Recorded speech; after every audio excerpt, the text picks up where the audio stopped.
Can you tell me more about it? Is it like another like an iPad type situation here, or is it something? So it's a full blown tablet, but it's not e-liquid.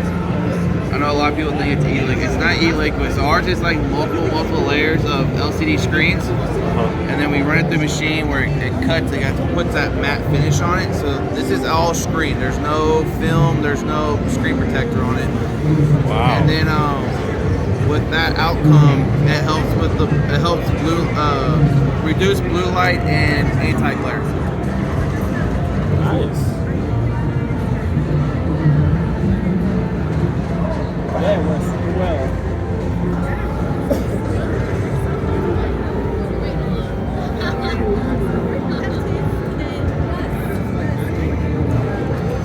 It's a physical connection, right? For the picture.